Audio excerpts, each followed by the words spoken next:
Creo que con ustedes va a ser más rápido. mm, con los de los miércoles, pues al igual que con ustedes, trato de que sea un poco más participativo para no aburrirlas.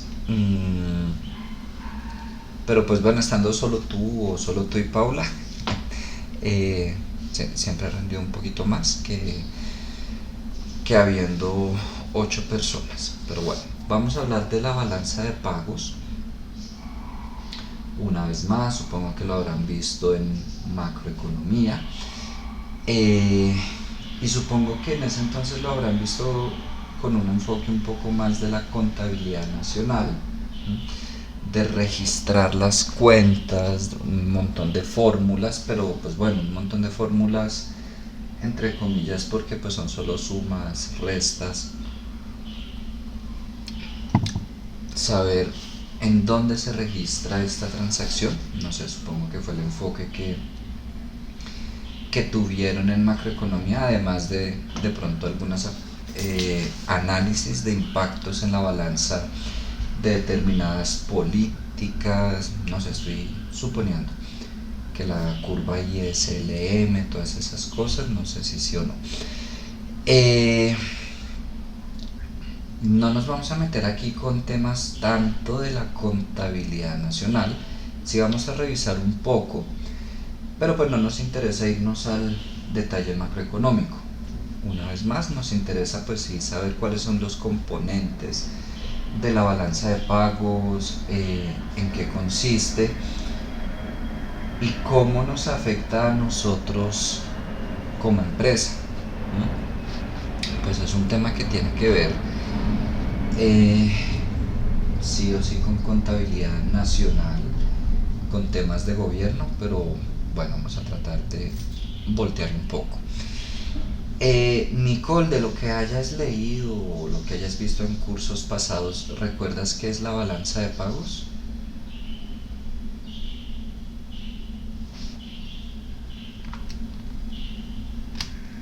Sí, señor.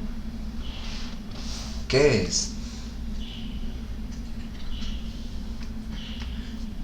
Eh, Son relaciones o registros en las operaciones económicas, ¿no?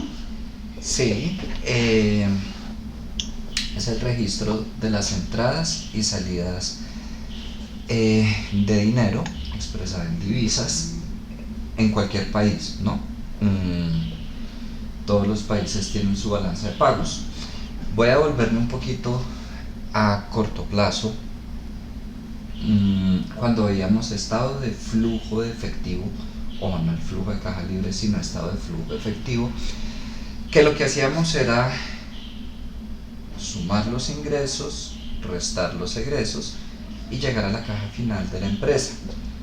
Aquí estamos hablando exactamente de lo mismo, pero pues primero en términos de país, entradas y salidas de dinero del país y por supuesto un resultado final que nos va a mostrar si hay un superávit o un déficit en esa balanza de pagos.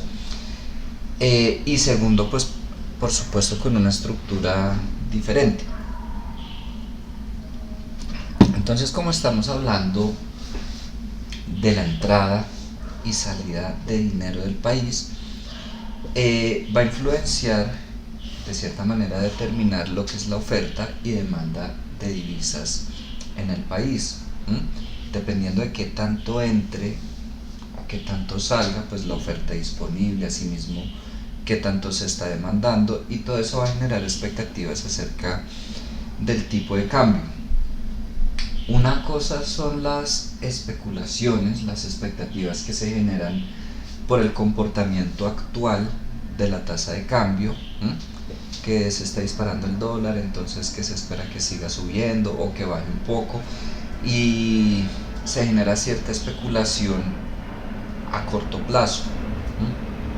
Pero ya cuando se entra a revisar la balanza de pagos, ya se empiezan a generar especulaciones, expectativas más a largo plazo, dependiendo muchísimo de el resultado de la balanza de pagos sumado a las políticas que asume cada gobierno, ya se llegan a generar ciertas expectativas más de largo plazo, un poco lo que hacen ciertos analistas en todo el mundo, que se espera que en tantos años el dólar esté a tanto. Algunas veces se acercan, otras veces se pegan unas descachadas impresionantes que les cuesta reputación, mejor dicho, memes de todo.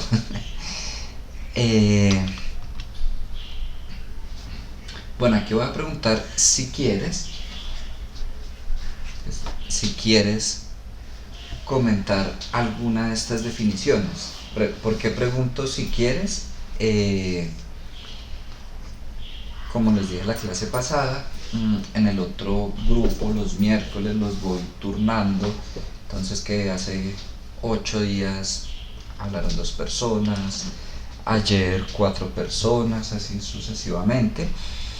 Si tú me dices, no, profe, la verdad no quiero hablar de ninguna, no hay lío. Repito, por lo que estás solo tú y Paula. Entonces, esa parte que nos tienes a nosotros. Y no hablemos es distinto. ¿Cómo, Nicole? Que esa parte como nos tienes a nosotros cooperamos. Solo que en mi caso yo no soy mucho de hablar, yo soy más de escuchar. Pero también aquí pues yo también respondo algo. Sí, no, pues yo lo digo es porque, ¿cómo te digo? Espero sacar una nota a cada persona, digámoslo así, de participación o de exposición, bueno, como se llame. Es diferente, no sé, ubícate en 10 personas, entonces hoy les pregunté a ustedes 2, hace 8 días a otros 2, en 15 días otros 2, 4, a que todos los días les pregunte a ustedes. Lo digo es un poco por eso. Y por eso te digo, si quieres comentarme de algo, de algunos de esos términos que son muy sencillos, pues cuéntame, profe, yo quiero hablar de este, o si no, vamos siguiendo. Te quiero preguntar qué es el estrangulamiento externo. No lo habías. ¿No lo habías escuchado? No. Y tampoco leíste. No leí, o sea, sobre eso no. O sea, leo cosas como monedas de mercado. No te preocupes. Lo decía pues porque en la lectura estaba, bueno, eso es lo otro, ¿no? Yo les pregunto de cosas que estaban en las lecturas. No, pero llegó hasta el capítulo 2. Listo, no te preocupes. Bueno, vamos a hablar del estrangulamiento externo. Voy a irme aquí un momento a los componentes de la balanza de pagos. Principalmente cuenta corriente, cuenta de capital, cuenta de reservas oficiales. Digo principalmente porque también, por ejemplo, si nos vamos a revisar la balanza de pagos de Colombia, tenemos cuenta corriente y cuentas financieras. Dentro de lo financiero está cuenta de capital y cuenta de reservas oficiales. En algunos casos pueden llegar a cambiar algunos nombres, no significa que tengan que registrarlo idéntico pues como está en los textos, pero de manera general esos son. ¿A qué hace referencia la cuenta corriente? Al comercio de bienes medida en la balanza comercial, al comercio de servicios medido en la balanza de servicios y a las transferencias unilaterales. En la balanza comercial, como estamos hablando de comercio de bienes, estamos hablando de exportaciones e importaciones.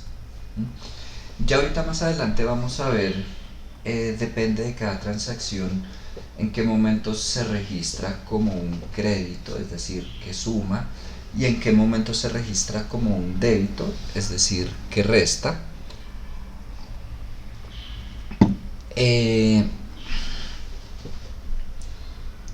Pero de manera general te voy a decir, pues creo que uno no tiene necesidad de memorizarse esta transacción suma, esta transacción resta, Es simple, todo lo que genere entrada de divisas va a sumar a la balanza de pagos, todo lo que genere salida de divisas va a restar a la balanza de pagos. Entonces, si yo estoy exportando, a mí me van a pagar, es decir, está generando entrada de divisas al país. Si yo estoy importando, yo estoy pagando, va a generar una salida de divisas. De pronto el tema de balanza comercial lo vieron un poco más a profundidad en macro. Aquí solo lo vamos a tratar como uno de los componentes de la balanza de pagos. Y tal vez recuerdes que entonces si hay más exportaciones que importaciones, la balanza comercial está en superávit. Y al contrario, si tenemos más importaciones, estamos en un déficit.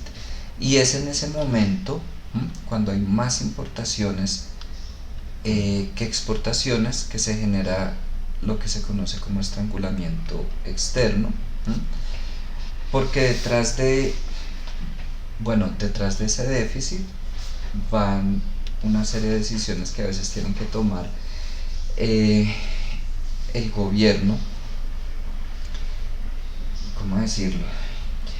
Que igual no es fácil manejar. Se trata de arreglar una cosa, pero igual se afecta a otra. El tema en general, no solo en balanza comercial, el tema de políticas económicas pues no es sencillo, es complejo, porque yo puedo tratar de mejorar algo, pero tengo que afectar otro aspecto. Y es un poco el juego que se da cuando las importaciones son mayores que las exportaciones. Ahora, vamos a ir viendo un poquito de cada uno. Se puede llegar a una balanza de pagos en superávit habiendo déficit en algunos aspectos. De hecho, es lo más común. Nunca, creo, me atrevería a decir que nunca se va a encontrar una balanza de pagos que absolutamente todo esté en superávit. No, pues, bueno, no reviso en detalle el tema, pero me atrevería a decir que no.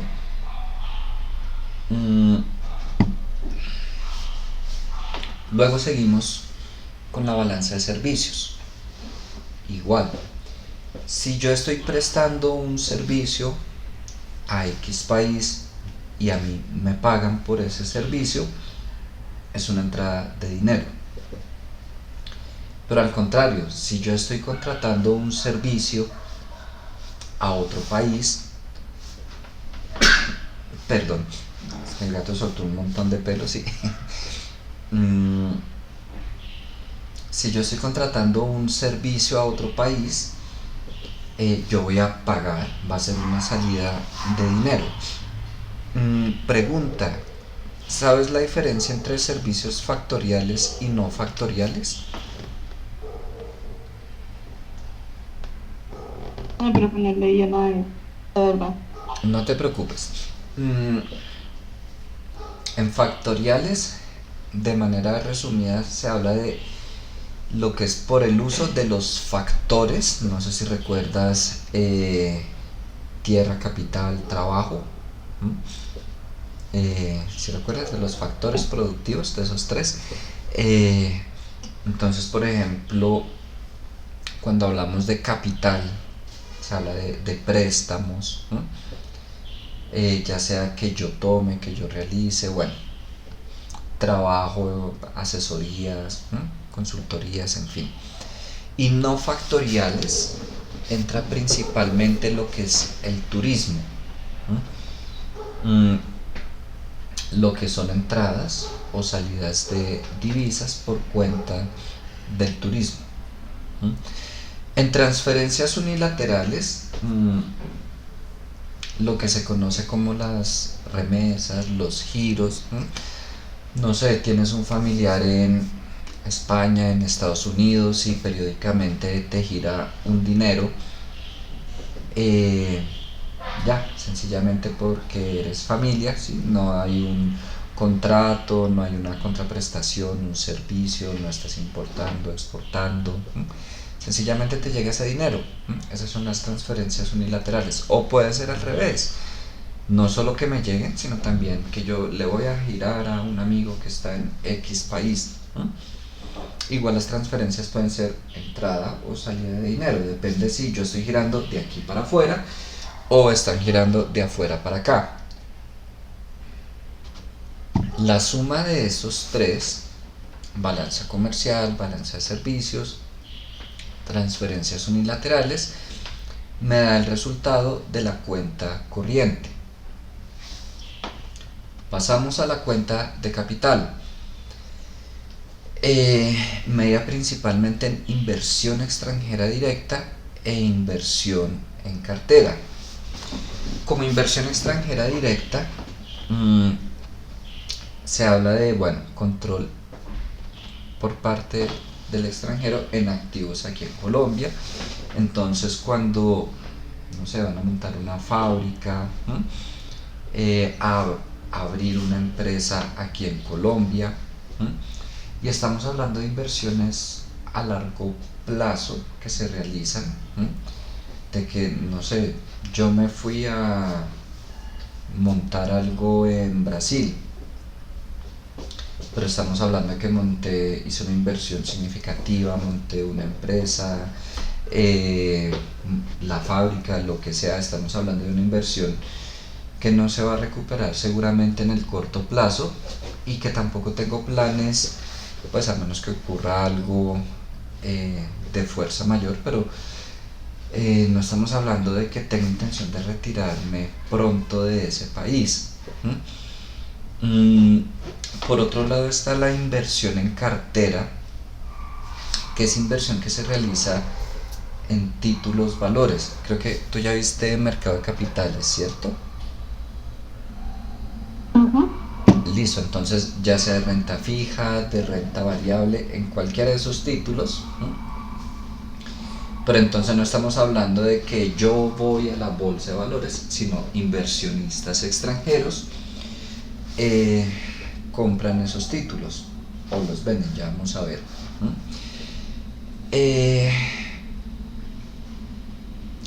Se dice, no se asegura, pero que mucha de esa inversión en cartera puede ser capital golondrina. Y la primera pregunta es, ¿sabes qué es el capital golondrina? Recuerdo que en ese clase en clase me mandan, entonces estamos justo que No te preocupes, que si sabes qué es el capital golondrina.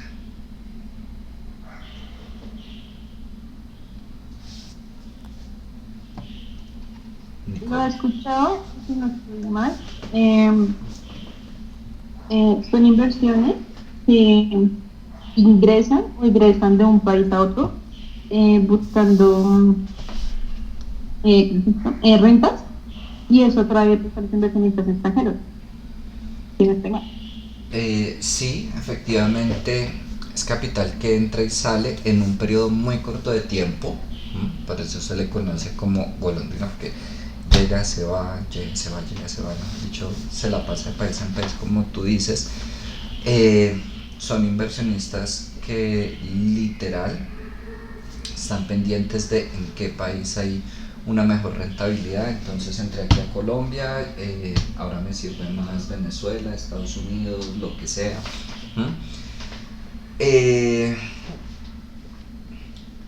Y aclaro que no significa que todo lo que entre como inversión en cartera es capital golondrina. Es decir, claro, yo puedo hoy comprar unos títulos, acciones, lo que sea, y sin ningún problema hoy mismo, mañana, en el tiempo que quiera, lo puedo vender y sacar mi dinero. ¿Se presta mucho para que entre ese capital golondrina? Sí, pero puede que yo compre y mantenga. Es decir, si bien se facilita el acceso a capital golondrina, no hay evidencia de que todo lo que entre como inversión en cartera en la balanza de pagos lo sea. ¿Qué pasa con el capital golondrina? Previamente dijimos que esa balanza de pagos genera expectativas, un tipo de cambio en muchos aspectos de la economía. Y pongámoslo así, se puede pegar una ilusionada el país como entró esta inversión y miércoles, no, mentiras, se volvió a ir.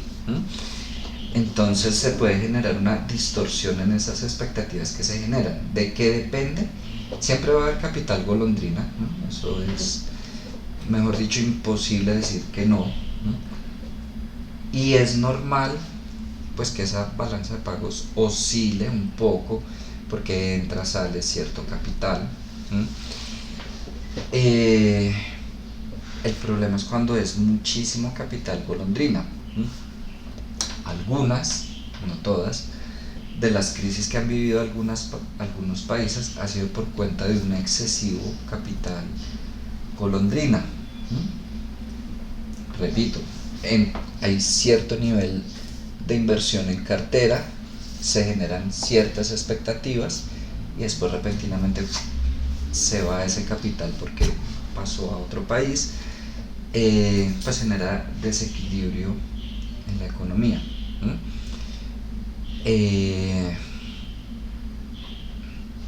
Pero pues igual va a estar esa inversión ahí. Hola Paula, bienvenida. Hola, profe, gracias. Pasamos a la cuenta de reservas oficiales. Se habla de activos en el extranjero, activos del país en el extranjero, medios principalmente en divisas, en oro. Es como la cuenta de ahorros que tiene cada país, la cuenta de ahorros que tiene Colombia en el Banco Mundial, Fondo Monetario Internacional. Entonces cada país va creando su ahorrito. En algunos casos serán bajas esas reservas, en otros casos serán altas. ¿De qué va a depender primeramente qué tantas reservas se maneje? Uno, de lo que veíamos la clase pasada, de la política de tipo de cambio que se asuma, fijo, flexible, fijo pero no tan rígido.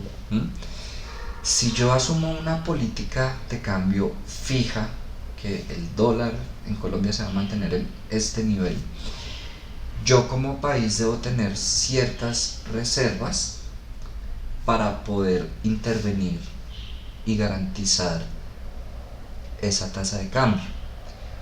Cuando es fija, pero bueno, que se mueve entre una banda superior e inferior, ya de pronto no un valor, sino banda superior e inferior, y a medida pues que es más amplia, pues menor va a ser la intervención que voy a tener que realizar y asimismo las reservas que voy a mantener. Y cuando es de libre flotación, que en teoría yo nunca voy a intervenir como país, puedo mantener reservas muy bajas. Ahora, no es el único criterio para determinar las reservas, pero pues es lo principal. También va a depender mucho de la situación particular de deuda de cada país. Hay un costo por mantener esas reservas. Les dije, es como una cuenta de ahorros de un país, por ende va a tener asociado una rentabilidad, pero igual que aquí en Colombia, una rentabilidad mínima comparada contra las tasas de interés que va a tener que pagar el país por los préstamos que tiene.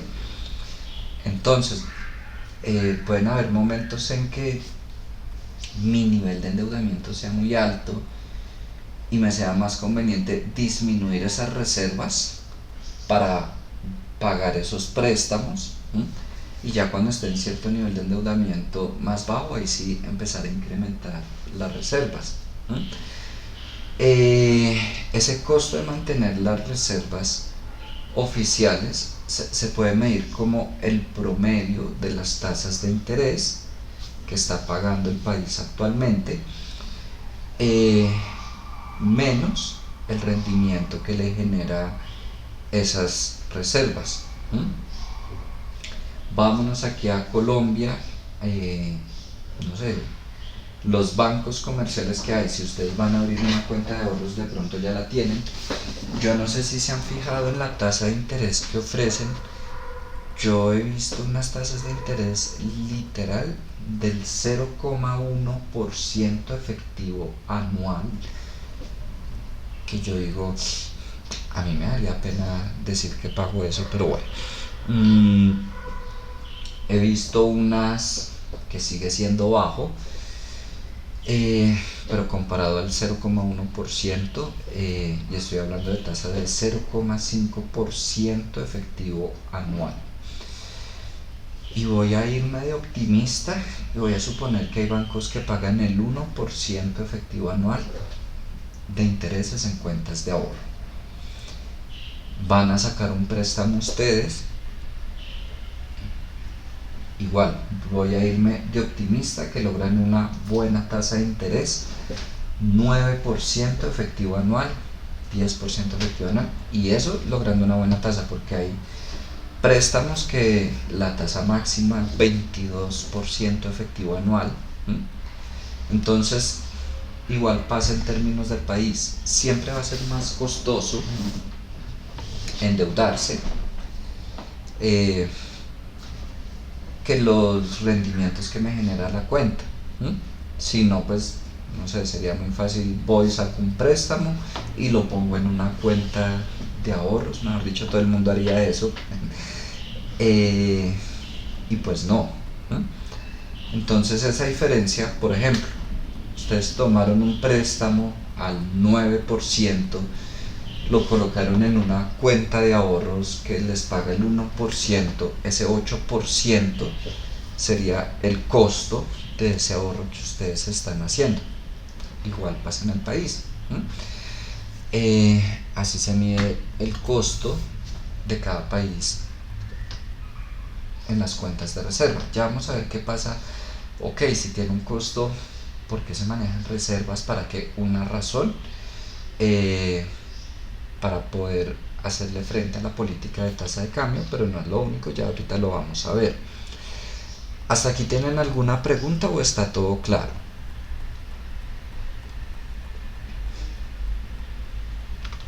Bueno, así como en términos de empresa existe la contabilidad por partida doble, que ve una transacción, lleva su debe, su haber, su crédito, su débito, no sé si recuerdan eso. Igual pasa en la balanza de pagos. Yo registro algo en el crédito y eso mismo en el débito. Es decir, que si se suman créditos y débitos, deben haber los mismos créditos y los mismos débitos.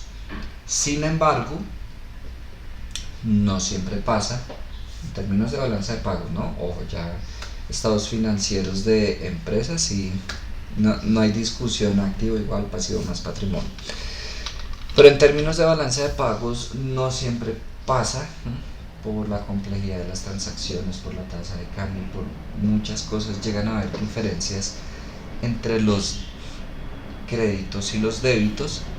No es que no se registren, sí se registra, pero se presentan diferencias.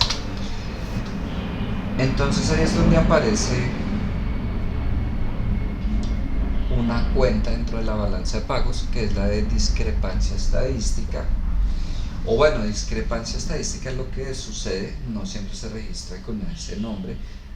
Una vez más, ahorita vamos a ver la balanza de pagos de Colombia y creo que se llama errores netos, creo. Pero ¿qué es la discrepancia estadística? Es una cuenta que muestra justamente ese ajuste para que queden igualados débitos y créditos. Voy a poner un ejemplo bobo de lo que sería estar cuadrando estado de situación financiera de una empresa. Yo debo tener activo igual a pasivo más patrimonio y resulta que me hacen falta 100.000 pesos en el patrimonio para que cuadre la cuenta. Y es como entonces si yo creara la cuenta dentro del patrimonio de discrepancia estadística 100.000 y listo, quedó cuadrado. Es más o menos el tratamiento que tiene aquí para la balanza de pagos. Se llega a totalizar cuenta corriente, capital, de reservas oficiales, bueno, se suma, pero para que queden igualados débitos y créditos, a veces se crea ahí abajito la cuenta de errores, discrepancia, por tal valor, para que quede cuadrado. Les coloco que respecto al tema de contabilidad por partida doble, pueden revisar del libro de Johnny Resnick, por supuesto el capítulo 3, el ejemplo 3.1 a 3.3. Ahí estamos hablando de transacciones muy sencillas, que la compra de un avión, que la venta de un avión, cifras muy exactas, que $50.000, $30.000, y se muestra de una manera muy sencilla cómo sería ese registro, que iría en el crédito, que iría en el débito. Repito, estamos ahí hablando de transacciones sencillas, ya si hablamos de toda la contabilidad de un país, además de que son muchísimas transacciones, que tenemos tasa de cambio, mejor dicho, diferente en cada momento en que se registra cada transacción, operaciones de mayor complejidad que otras, siempre se va a presentar esa discrepancia. Creo que ahí sí me atrevo a decir que en la balanza de pagos de cualquier país, pero pues ahí se pueden hacer una idea de manera sencilla de ese registro de contabilidad por partida doble.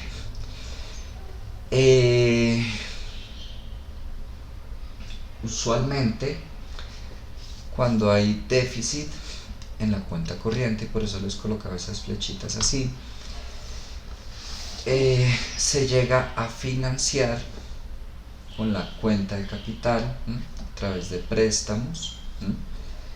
Entonces tengo déficit en la cuenta corriente, pido un préstamo para financiar ese déficit, y bueno, es como un ciclo que con una cuenta se cubre el déficit de otra. También por eso les decía, yo puedo tener una balanza de pagos totalizada con un superávit, con un déficit, pero siempre voy a tener pequeñas cuentas con superávit, otras con déficit, ¿sí? No puedo decir que todo tiene superávit o que todo tiene déficit, y es un poco el juego de aquí tengo déficit, lo voy a cubrir con esto. Eso se hace en la balanza de pagos. ¿Qué se acredita y qué se debita?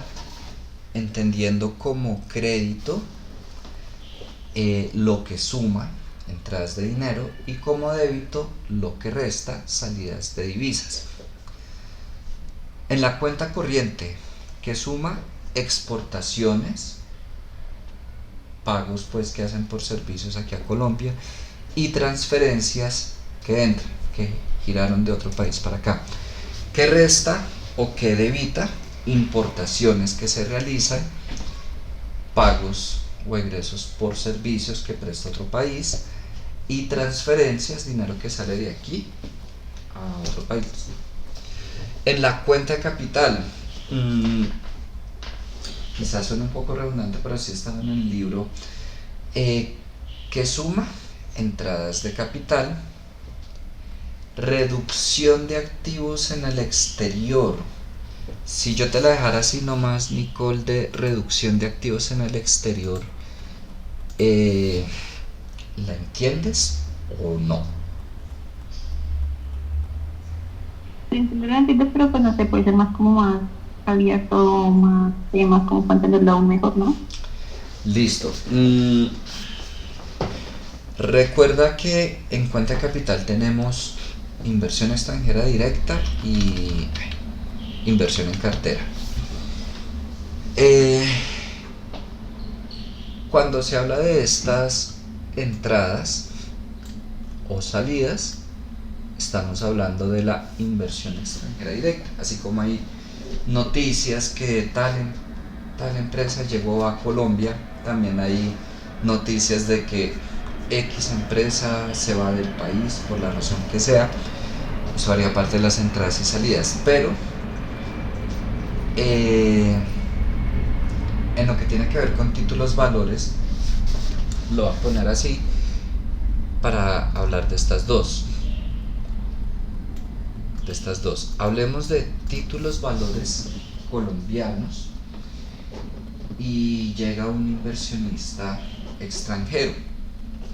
Si un inversionista extranjero compra esos títulos, está entrando dinero al país. Y en el momento en que los vende, pues ese dinero se va del país. Ahora pongamos el caso de un inversionista colombiano adquiriendo títulos en otro país. Si yo como inversionista colombiano voy y adquiero títulos en otro país, en el momento en que los adquiero, ese dinero pues entra a la balanza de pagos de ese país, pero sale de aquí a Colombia.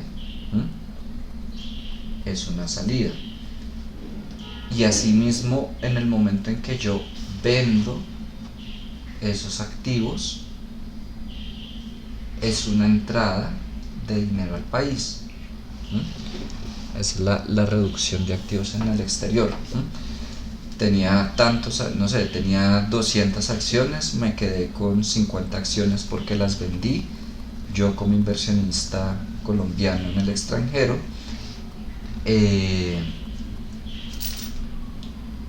Y entró ese dinero al país. Es un poco ese juego, y fíjate que a la vez que si aquí entra dinero, pues salió de otro país y viceversa. Si de aquí sale, pues se va para otro país. Cuentas de reservas oficiales, simple. Si yo aumento esa cuenta de ahorros que tengo como país, está saliendo dinero del país.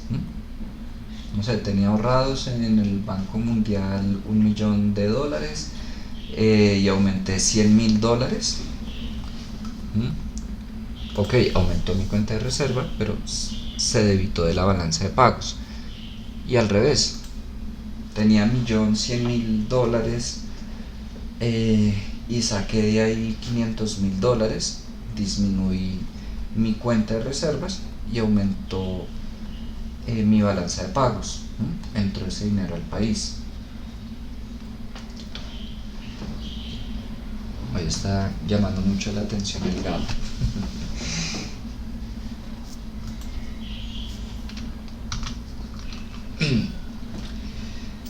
Vámonos al tema de las reservas internacionales altas o bajas.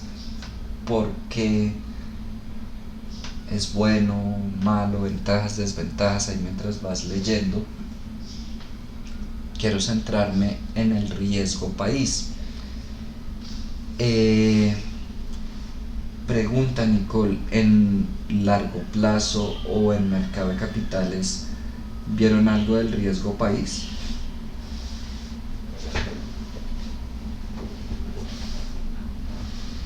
No me acuerdo si lo vi, pero es un poquito como de qué se trata. Ok. ¿Qué entiendes por riesgo país? Pues donde me conoce que el riesgo de país es como de lo que se hace en una inversión económica debido a factores específicos o como de un cierto país. Algo así. Sí, efectivamente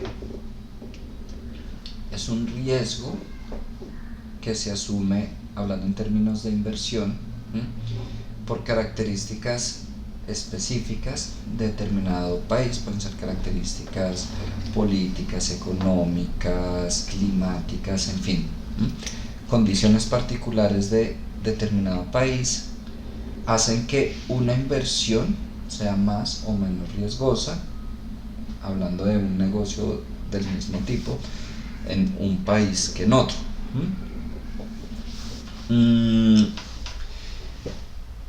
se llega a expresar como una tasa de interés, de una rentabilidad adicional que se espera recibir por el simple hecho de colocar mi dinero en ese país. Hay una fórmula para calcular el riesgo país, no sé si lo vieron en el mercado de capitales o finanzas de largo plazo, pero también es cierto que uno pocas veces lo calcula y acude a otras fuentes que se dedican a calcular cualquier cantidad de información financiera, macroeconómica. Un fuerte referente es el profesor Aswad Damodaran de la Universidad de Nueva York. No sé si de pronto lo consultaron, Nicole. ¿Te suena la página de Damodaran? ¿O no? No. Bueno, digo que es un fuerte referente porque de verdad muchas de las personas que necesitamos cierta información que él se dedica a calcular periódicamente, acudimos a la información que él publica. Y digo muchos, no todos, porque como todo, quienes están a favor, hay quienes están en contra, que le hacen críticas, de todo, pero pues no se puede desconocer que tiene un fuerte posicionamiento en ese aspecto. Él también calcula, dentro de todas las cifras que calcula, el riesgo país. Ahora, como estamos hablando de que se está calculando en la Universidad de Nueva York,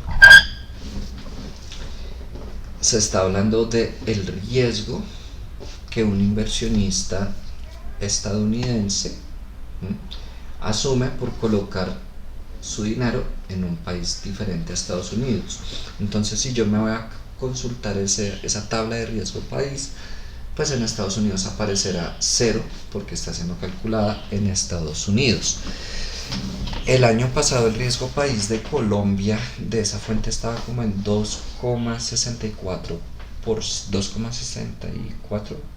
creo, no recuerdo bien. ¿Eso qué significa? Y pensé que de pronto lo hubieran trabajado en alguna de esas dos. En finanzas de largo plazo, tiene que ver con un tema que es el costo de capital. El costo de capital, de manera sencilla, es el costo que tienen mis recursos y la rentabilidad mínima que espero obtener en determinado proyecto.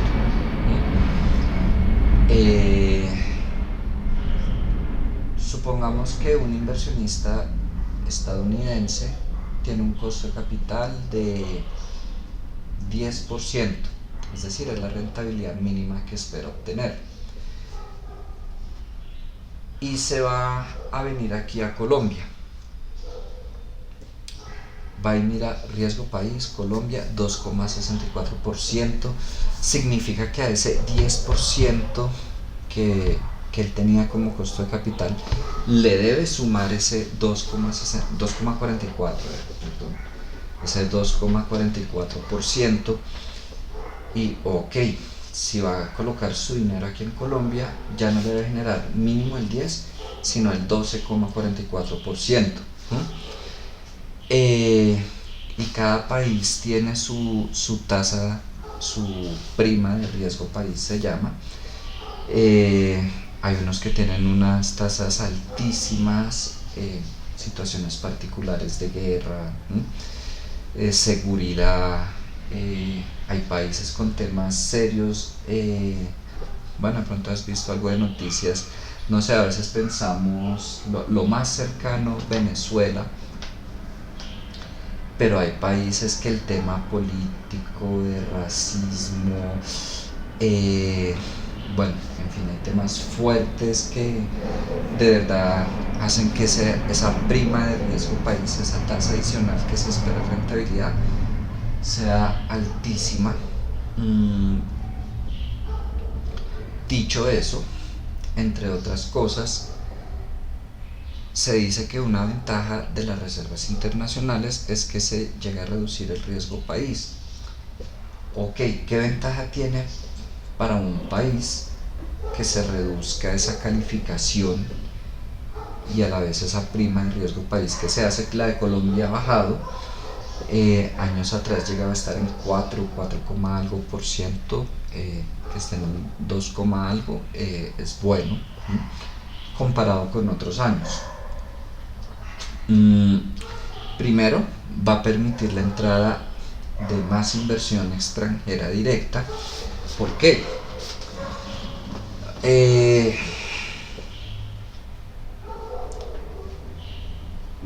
Supon, Volvamos al mismo caso.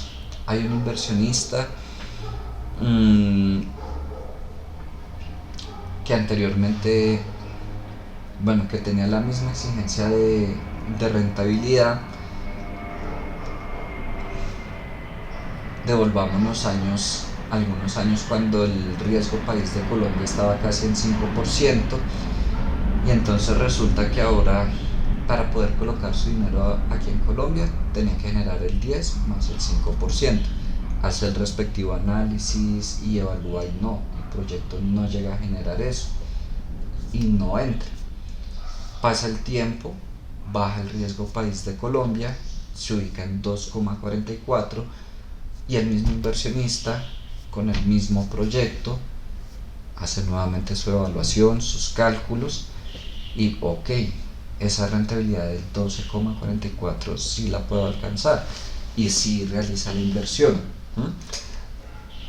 No es que se le impida a un inversionista entrar por cuenta del riesgo país, pero en términos de evaluación financiera sí es un factor que uno tiene muy presente. Y claro, entre más alto es el riesgo país, mayor es la exigencia de rentabilidad. En algunos casos se puede lograr, en otros casos puede llegar a plantear algo totalmente imposible, que hace que uno diga no puedo iniciar ese proyecto en ese país. Entonces sí es una ventaja, que se disminuya el riesgo país, además que sumado a eso va lo de bajan las tasas de interés sobre la deuda.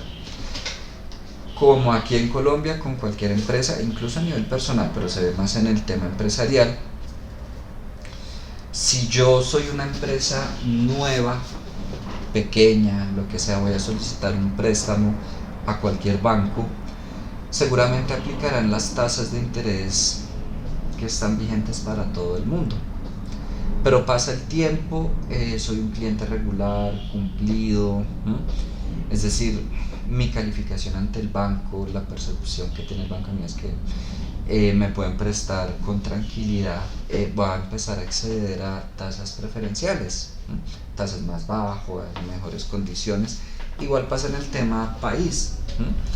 El hecho de que se reduzca ese riesgo país, esa imagen negativa pues que puede llegar a tener el país afuera, o en otras palabras, que mejore la imagen del país afuera, pues puede hacer, uno, que los préstamos que tengo vigentes se renegocien, me bajen las tasas, me mejoren las condiciones, o de pronto los que están vigentes no, pero nuevos préstamos sí sean con mejores condiciones en cuanto a menor tasa, mejores plazos, todos esos temas. Por eso es importante el riesgo país. Quedé un poco sorprendido con que no lo hayan trabajado. Bueno, y en mercado de capitales muchas veces, yo no sé si vieron el modelo CAPM en mercado de capitales, ahí también se incluye la prima de riesgo país. ¿No la vieron? CAPM.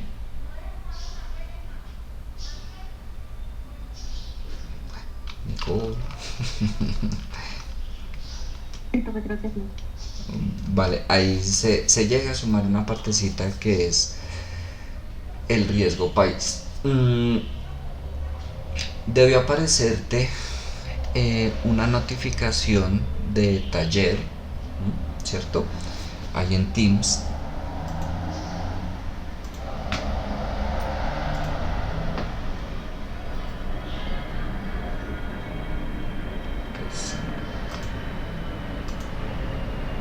Esta de acá, ahí la puedes ver.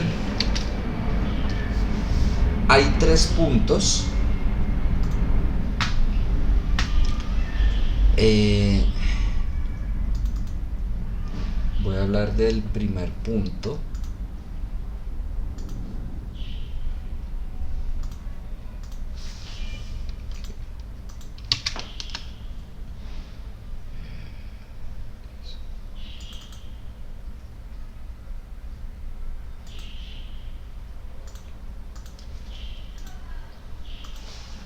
Ahí en la asignación encontrarán estos dos documentos para el primer punto. Primero, elijan uno, no tienen que trabajar los dos, solo uno. No se guíen de que esta es 17 páginas, esta es 28, porque esta en realidad son como 14, menos, 12, 11, la última es bibliografía. Sino que esto es una versión actualizada del año 2019, pero de un manuscrito original del año 79. Lo que está en estas páginas después es el manuscrito original. Entonces en realidad son 12 páginas. Este tiene que ver con balanza de pagos y este con sistema monetario internacional. Digamos que un poco como, no sé, el que más les guste. Ambas me parecen rápidas, pues por ejemplo este tiene 17 páginas, 16 quitando la última bibliografía, tiene un montón de tablas, bueno, un montón no, pero una que otra tabla y gráfica, son casi la misma extensión. La idea es que elijan uno y realicen una ficha de lectura. ¿Has trabajado alguna vez una ficha de lectura, Nicole?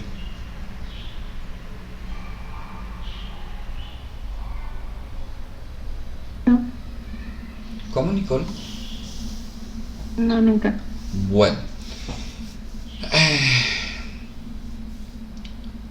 hay distintos formatos, no es uno solo, pero vamos a hablar de que una ficha de lectura es un documento en el que se toma lo principal de cada artículo. Quiero hacerte la invitación a ti, a Paula, a que peguen una revisadita. Yo no quiero encasillarlas en que esto tiene que llevar la ficha de lectura. ¿Por qué? Porque depende mucho de la necesidad que uno tenga. Cuando uno está investigando, es muy común hacer fichas de lectura. No sé, lee un montón de artículos y después en el momento en que se va a sentar a escribir, llega a resultar muy útil tener fichas de lecturas, acudir a esas fichas de lecturas en vez de a los artículos completos, por más que uno subraye. Entonces, no sé, yo puedo incluir en mi ficha de lectura el resumen del documento, conclusiones, por supuesto título, autor, pues como los datos básicos de la ficha bibliográfica. Pero por ejemplo, aspectos importantes, y entonces en vez de irme a subrayar el documento, o lo subrayo también, en fin, lo voy colocando en la ficha de lectura, que yo sé, esto no sé, lo voy a discutir, lo voy a ampliar, lo voy a profundizar, lo que sea, y en vez de estar a cada rato consultando mi documento de 17 páginas, me voy a mi ficha de lectura de una página donde ya está lo que necesito de ese documento para escribir. No significa que el resto del documento no sea valioso, pero para lo que yo lo necesito, ya tengo lo que necesito en mi ficha de lectura.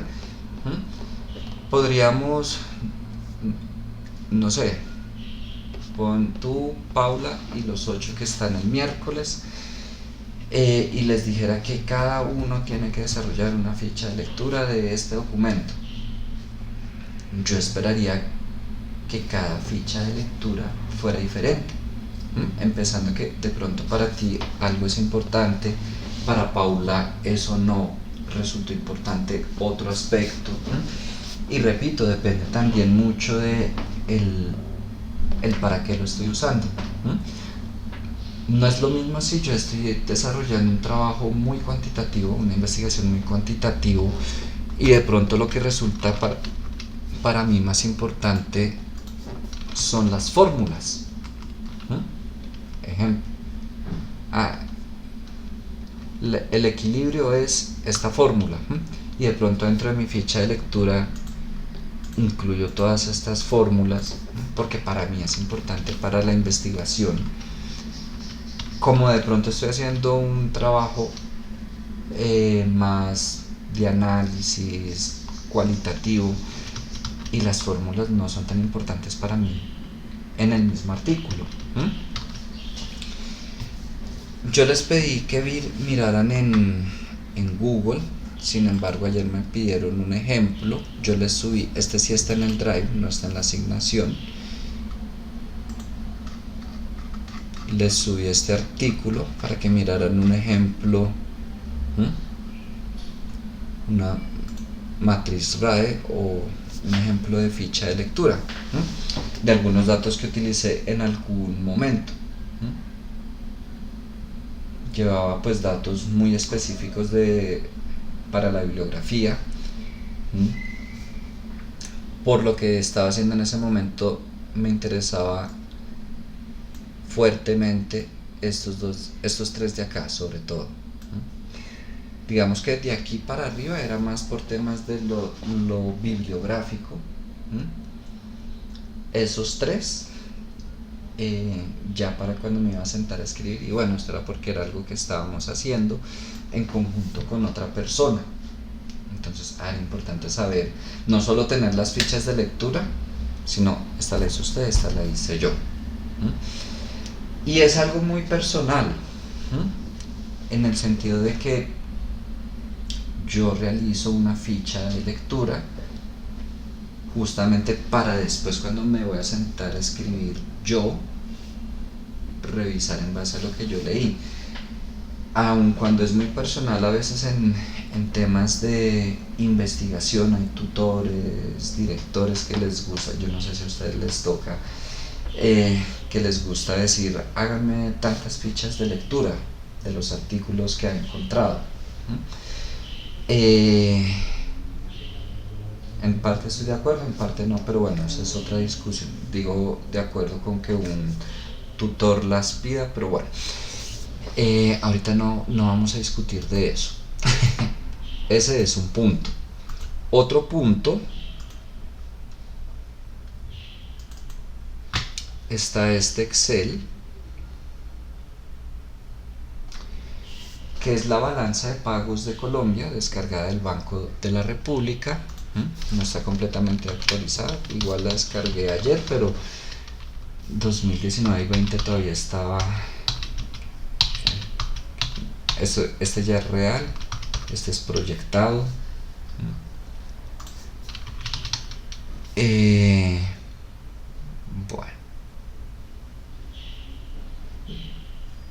provisional, no está todavía revisado, y preliminar o proyectado. Y ojo, esta es la balanza de pagos resumida, porque estaba el resumen, o ustedes se van al Banco de la República y lo encuentran también detallado es una cosa larguísima. ¿Qué encuentran en otro punto? Hagan un análisis de la evolución de la balanza de pagos en Colombia. Ojo, no pretendo que sea algo extenso, y tampoco pretendo que revisen ítem por ítem. Esto es un poco lo que les decía. Aquí tenemos cuenta corriente y cuenta financiera. Esos son los principales de la balanza de pagos de Colombia. Y errores y omisiones netos es lo que tiene que ver con discrepancia estadística.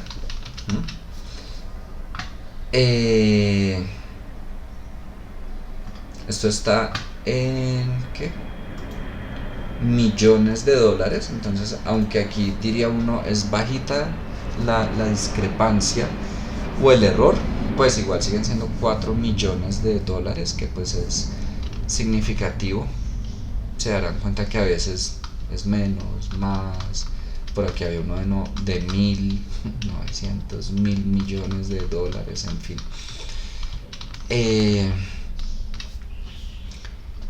Voy a volverme un poquito a corto plazo. Ubíquense cuando veíamos análisis horizontal, vertical, razones, que puede que uno llegara a hacer los cálculos para todos los años, para todas las cuentas, pero en el momento del análisis uno no lo menciona todo. ¿Por qué? Porque hay algunas cuentas pues que no merecen análisis, como hay otras que llaman más la atención. Algo así espero acá. No que se pongan cuenta por cuenta, sino, no sé, nos llama la atención el tema de exportaciones porque hemos visto X evolución, no sé, nos genera una alerta el tema de la inversión directa. Estoy poniendo ejemplos. No, me preguntaron ayer que si solo escrito o que si con gráficas. Yo les dije solo escrito, no tengo ningún problema. Sin embargo, si ustedes consideran realizar algún cálculo, alguna gráfica para el análisis, siéntanse libres de hacerlos, pero solo les estoy pidiendo un texto corto de ese punto. Y encuentran un tercer punto que es de aquí del libro de Johnny Resnick,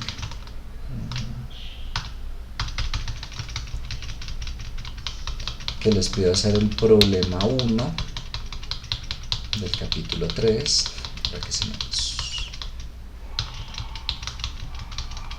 por si acaso aquí está lo de los ejemplos que les mencioné, y aquí muestran cómo serían esas transacciones. Pues lo que yo les decía, estamos hablando de transacciones muy sencillas, pero ahí muestra el ejemplo de lo que es, lo que va al crédito, al débito.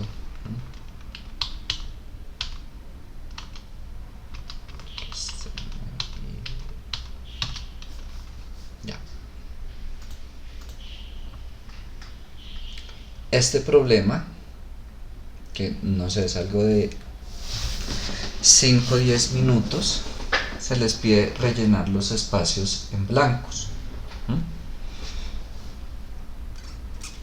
En algunos casos será sumar, en otros casos revisar qué falta ahí para que cuadre la sumatoria.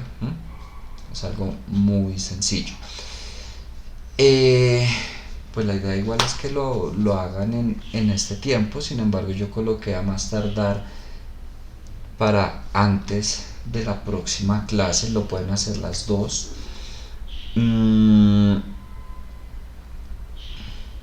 Lo pueden hacer las dos. Les sugiero que trabajen las dos. Voy a hacer una pregunta que se me acaba de ocurrir. ¿Ustedes se hablan con los que están en la noche? El miércoles en Finanzas Internacionales. Con algunos, profe. ¿Y tú, Nicole? Con ninguno. ¿Dijiste con ninguno o con alguno? Con ninguno. Ok. O sea, está Cristian, Erika, Jessica, Jamie, Natalia, Paula, Diana, Melissa, ninguno. Bueno, ¿por qué preguntaba?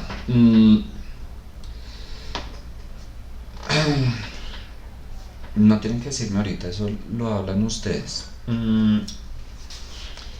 Si en este taller o de aquí en adelante ustedes dijeran, profe, vamos a trabajar en conjunto en equipo con los del miércoles, para mí es viable, pero aquí voy a hacer una observación.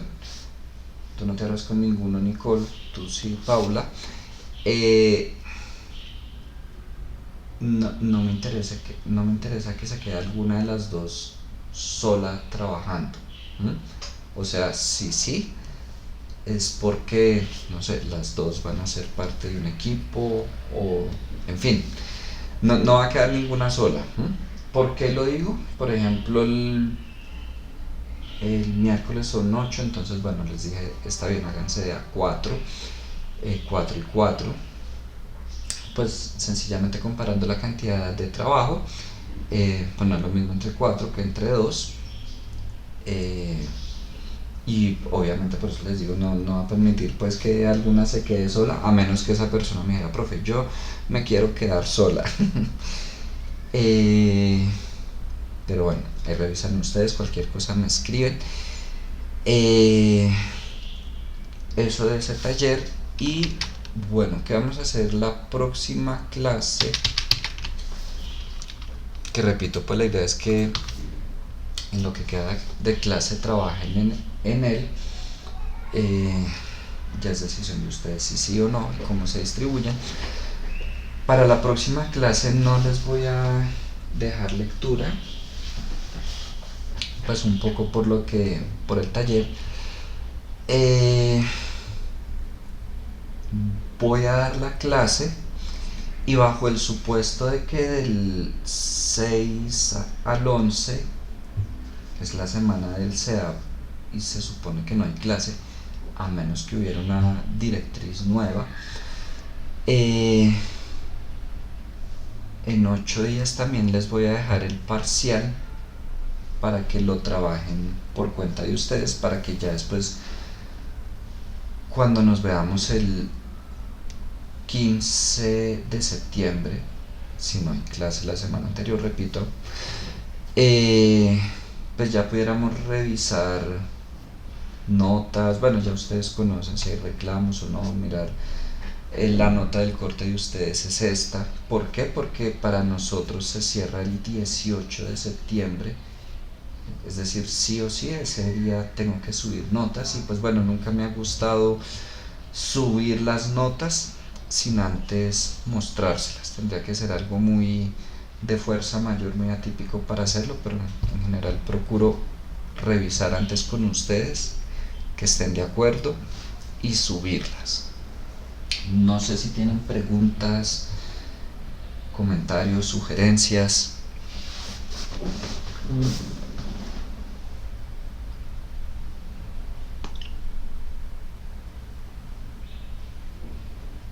No. No, señor. Vale. Bueno, pues niñas, eso sería todo por hoy. Repito, bajo el supuesto de que en lo que queda de clase van a estar trabajando en el taller. Ya es decisión de ustedes. Y bueno, cualquier cosa me escriben, ¿listo?